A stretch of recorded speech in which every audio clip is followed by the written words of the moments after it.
Bonjour à tous, joyeuse Pâques. Aujourd'hui, on va faire des choux chantilly.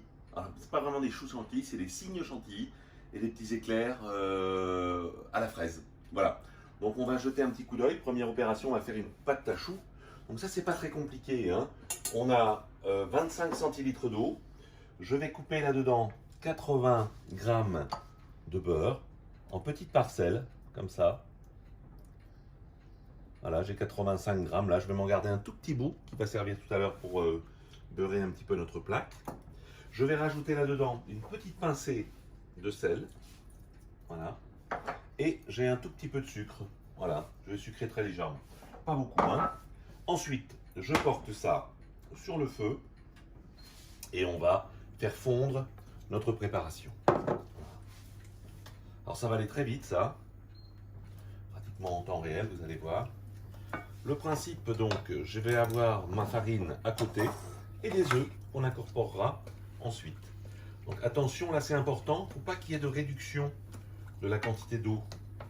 Donc soyez assez précis dans les proportions, parce que la pâtisserie, c'est pas comme la cuisine, hein. La pâtisserie, si on n'est pas exact, à 10 grammes près, votre recette peut ne pas fonctionner.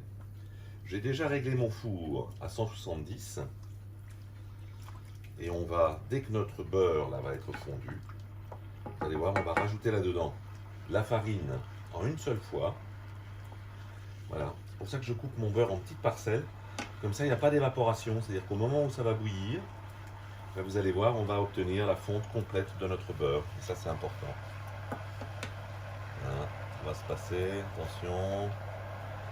On va obtenir l'ébullition. Voilà, mon beurre est fondu.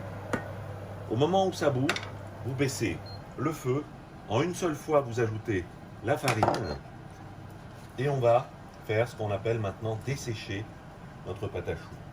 Alors on va obtenir un emploi, voilà, comme ceci, hors du feu, hein, voilà, sortez un petit peu du feu, ça forme comme une boule et là à ce moment-là vous allez là travailler jusqu'à ce qu'elle sèche complètement. Donc là vous retournez sur le feu. Et il va falloir qu'elle se décolle des parois et de la spatule. Ça va être notre point de cuisson qu'on va rechercher. Voilà, là on peut le voir. Ça commence à dessécher. Ça se décolle facilement des parois. Et ça, c'est important, il faut que la farine soit cuite. Voilà. Et plus on a desséché notre pâte à choux, plus on va pouvoir y incorporer tout à l'heure les œufs. Voilà, donc je la travaille un petit peu. Vraiment, il faut qu'elle soit sèche. C'est vraiment le terme, c'est dessécher la pâte. Voilà. Alors bien sûr, on peut le faire au batteur mélangeur, ça aussi quand on fait des grandes quantités. Mais pour les petites quantités qu'on fait là, 25 centilitres d'eau, 80 g de beurre, 130 g de farine. Je marquerai bien sûr dessus des petites pincées de sel et de sucre. Voilà, notre pâte à choux est terminée. On va maintenant la mettre dans un cul de poule. Et on y ajoutera nos œufs. D'ailleurs, on va le faire directement. En direct live. Voilà. Alors, un à un, à chaud, vous allez ajouter les œufs. Alors, j'en ai préparé 4. On verra si on peut les mettre ou pas. Je les casse individuellement et j'ajoute un œuf après l'autre. Voilà. Alors, au début, ça va se séparer un petit peu, pas d'inquiétude. Voilà. À chaud, hein.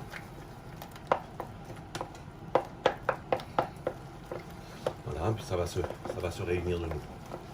Et il va falloir qu'on obtienne une consistance qui soit idéale. Alors surtout pas de fouet, hein, vous travaillez à la spatule. Voilà, ça va se lier de nouveau et on va incorporer un deuxième œuf. Voilà. On va rajouter le dernier œuf là, je pense, et on devrait normalement être bien. Voilà, je vous ferai voir après la consistance qu'il faut obtenir. Il faut obtenir comme un espèce de... Vous allez voir, quand on prend la pâte, il faut qu'elle fasse comme un bec. Et là, à mon avis, ça va être parfait. Alors, si jamais vous vous rendez compte qu'elle est un peu liquide après 3 œufs, vous battez votre œuf et vous rajoutez petit à petit. Voilà. Alors là, on est pas mal du tout, hein. On va la regarder. Elle va normalement... Si on fait ça, elle doit descendre un petit peu comme ça. Et elle doit faire une espèce de bec comme ça. Là. Voilà, ça c'est bien. Donc là, notre pâte à choux est terminée. on va pouvoir maintenant passer au couchage. Alors comme indiqué tout à l'heure, petit morceau de beurre et on va beurrer très légèrement notre plaque. Alors ça c'est important parce que du coup ça va permettre à la fois de faire se décoller votre chou et en même temps ça va permettre de graisser un petit peu la plaque. Et c'est-à-dire que vos choux vont bien tenir au moment où on va les positionner sur cette plaque. Voilà. On va mettre la plaque au frais pendant 2 petites secondes au frigo en attendant de remplir notre poche. Hein. Mettre ça en frais. Voilà. Alors là maintenant, on va ensemble remplir la poche. Alors le principe, j'ai pris une grosse douille cannelée aujourd'hui. On ramène la poche sur sa main et notre index ici va nous permettre d'essuyer. Si vous regardez bien, je mets ma pâte à chou à l'intérieur, elle a la parfaite texture là qu'il nous faut. Voilà. Vous pouvez prendre une corne pour ça, hein, ça marche très très bien. Voilà. Je vais garder un tout petit peu de pâte parce que j'en aurai besoin pour faire mes becs pour les cygnes, très peu. Voilà, donc je vais à peu près garder cette quantité là, ça suffira, vous allez voir, pour faire le petit cygnes. Le reste c'est pour le dressage. Vous couchez à plat là-dessus. Vous ramenez, pour l'instant j'ai pas coupé la poche au fond, donc je vais la couper maintenant. Je coupe autour de ma douille, je retire et vous faites remonter votre pâte à choux. Voilà, n'allez pas trop loin. Et on va passer maintenant au dressage. Je ferme, je maintiens, dressé. Voilà. Alors pour les cygnes, une grosse pression comme ça. Et ensuite, on va ramener. Pareil, je vais en faire 4. Attention, la pâte à choux a tendance à gonfler. Donc, il faut être logique. Il faut garder de l'espace. Voilà. Ensuite, on va faire les éclairs. Donc là, pareil, tout en longueur. Et on remonte à la fin. On s'arrête et on remonte. Toujours le même gabarit. Un petit pinceau et juste pour très légèrement, attention que ça ne coule pas sur la plaque. Vous allez avec ce pinceau juste dorer votre préparation. C'est ce qui va donner le brillant à votre chou. Alors attention de ne pas écraser parce que on joue un petit peu sur la forme aussi là qu'on a fait. Voilà, là je rentre un petit peu la petite pointe. Hein. Voilà. Voilà. Et là maintenant on va glisser ça à 170 au four. Hop. Et on se reverra au fur et à mesure. Alors il nous reste à faire maintenant les petits coups. Donc je vous retrouve dans 2 secondes dès que j'ai tout préparé et on fait les coups ensemble.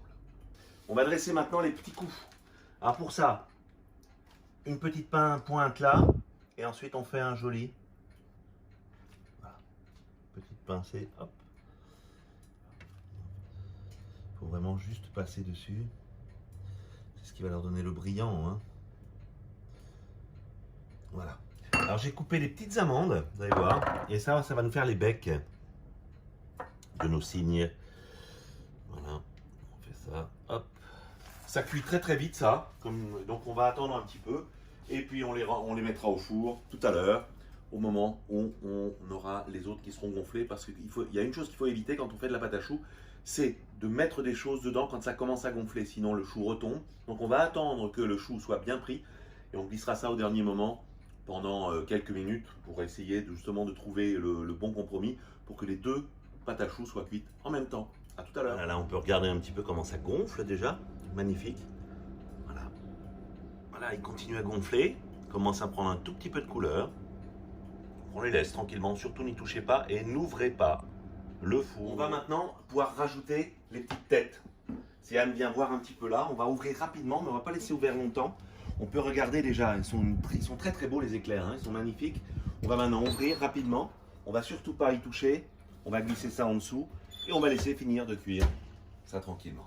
Alors je ne vais pas vous faire l'affront de ne pas savoir faire une chantilly. Le principe est simple, de la crème. Voilà. au fouet, avec votre petit batteur mélangeur ou avec votre petit truc électrique. On va monter la crème en forme chantilly. Donc on va rajouter là-dedans le sucre. Voilà. J'en mets pas trop. Et on va fouetter tout ça jusqu'à l'obtention de la chantilly. Et on se retrouvera tout à l'heure pour la finition, sortie du four et le dressage. Alors, on va juste rajouter un tout petit peu de vanille fraîche dans ma petite crème chantilly. Voilà, donc je gratouille un petit peu. Comme dit, surtout jetez pas ça, hein, gardez-le précieusement, ça vous servira pour faire du sucre vanillé. Hein. Voilà. Des petits grains de vanille. Voilà. Donc là, j'ai bien monté ma crème. Je vais juste la serrer un peu. Pour la serrer, comme indiqué, vous tournez dans le sens inverse de ce que vous avez fait. Et là, on a une crème qui va tenir impeccablement bien. Puis, on va regarder. Nos petits coups sont prêts. Et en même temps, nos éclairs d'eau chaude, pareil. Normalement, c'est nickel. On va regarder ça. Ils sont bons tout seuls. Ils sont bien légers. Ils sont très jolis au niveau de la couleur. On va les disposer maintenant. Là, on voit, c'est régulier. Bon, alors c'est sûr que moi j'en ai fait longtemps, hein, donc pas d'inquiétude si pour vous c'est un tout petit peu moins régulier. Posez-les sur grille et c'est important parce qu'il faut que ça continue à sécher un petit peu. Voilà. Ça c'est notre petite tête de cygne, hein, on peut le voir là, c'est mignon avec le. On voit ça, ils ont des petits becs. Voilà. Et là, ça c'est les petites choses qu'on a pris en plus. Donc les plaques en pâtisserie, normalement, on essuie simplement et on range parce que ça reste un petit peu gras, surtout de grâce, ne les lavez pas. Voilà. Donc là, on va les laisser refroidir. On va ensuite les couper et les tailler. Mais pour ça, on se retrouve dans quelques minutes dès que ça sera froid pour le montage et la finition. Voilà, finition dressage. On va en faire un de chaque pour que vous voyez un petit peu.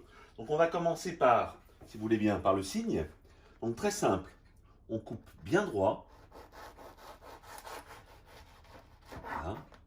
On a un joli chou là qui est nickel. Les ailes, elles, on va les recouper en deux. Vous allez comprendre pourquoi. Et on a besoin d'un petit coup, comme ça. Voilà, ça ce sont les premiers éléments pour un cygne. Pour les éclairs, très simple. Là, vous allez simplement couper de la même manière le petit chapeau. Pas trop gros. Gardez un petit chapeau sur le côté. Voilà. J'ai préparé des petites fraises.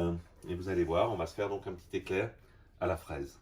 On peut enlever un petit peu la pâte à choux qui reste à l'intérieur. Donc le principe, très simple. On a sa crème chantilly. Vous allez farcir le chou en donnant une jolie forme, comme ça. L'éclair, on va faire exactement la même chose, simplement là, on va faire des petites pressions successives, comme ça, pour donner voilà, une jolie forme à votre préparation. Pour le cygne, très simple, je pique mes petites ailes, comme ça, voilà. Et on va rajouter à l'intérieur le petit coup,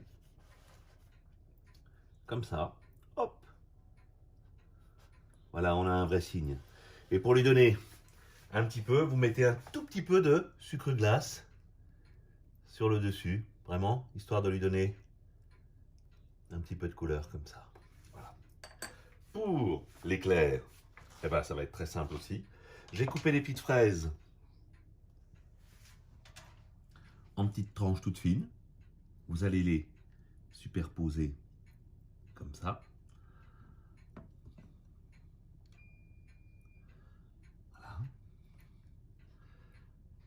On va garder le petit bout d'éclair qu'on avait sur le côté. On va le glisser là sur le côté.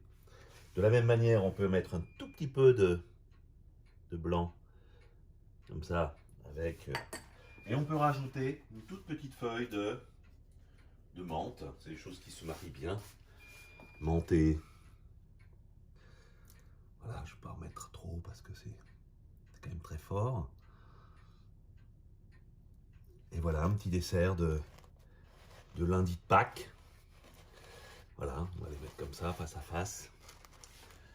Donc voilà, régalez-vous. Et on se retrouve très bientôt pour une nouvelle recette. Joyeuse Pâques encore et restez chez vous.